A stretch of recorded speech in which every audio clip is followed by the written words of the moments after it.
Je pense que la première chose qu'il faut prendre en compte d'abord, c'est l'éducation. Il faut que dès la base, que les filles épousent les sciences, les branches techniques. C'est très important. Quand vous voyez, il y a toujours cette inégalité-là entre hommes et femmes du point de vue accès au numérique. Souvent, nous remarquons qu'elles sont moins nombreuses dans les branches, disons, techniques et puis même l'accès au numérique. Donc, il faut d'abord encourager l'éducation ou la scolarisation de la jeune fille d'abord. Moi, je pense que c'est ce qu'il faut pour qu'on ait vraiment l'ascension dont on peut rêver.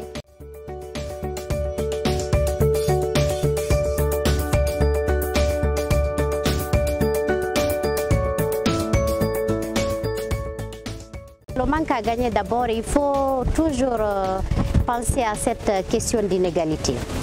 Si les Nations Unies ont choisi cette thématique, je pense que ce n'est pas fortuit, c'est partant d'un constat. On a souvent constaté, comme je le disais tantôt dans la première communication, les femmes ou les filles sont moins nombreuses. L'accès au numérique, ce n'est pas du tout facile pour les femmes parce que souvent on a pensé en tant que filles ou femmes que tout ce qui est technique là, tout ce qui est technologique, c'est vraiment masculin.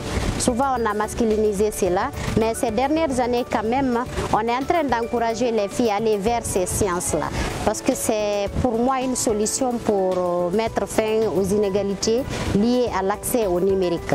C'est très important, il faut vraiment que l'on encourage les filles à aller vers ces branches-là. Pour que les femmes soient émancipées, il serait très important que l'on mette en avant l'innovation et puis la technologie.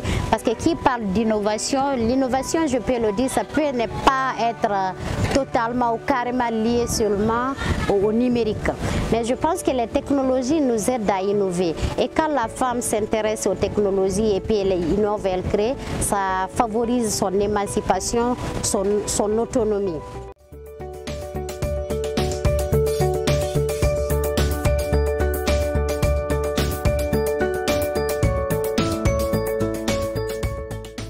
Le message que j'ai pour la femme guinéenne, je dirais d'abord, avant de penser aux femmes du monde, c'est-à-dire c'est de prendre les études au sérieux, c'est de ne pas abandonner les études. Parce que si on aspire ou on souhaite occuper certains postes, il faut qu'on ait les diplômes requis.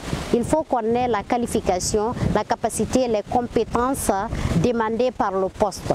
Et si nous abandonnons les études très tôt, on ne peut pas aspirer ou penser à occuper certains postes. C'est de prendre les études au sérieux, c'est de savoir se fixer les objectifs dès le départ et mettre tout en œuvre pour les atteindre. Et aussi le conseil que je vais donner aux femmes du monde, c'est de se plaindre moins, mais de travailler beaucoup.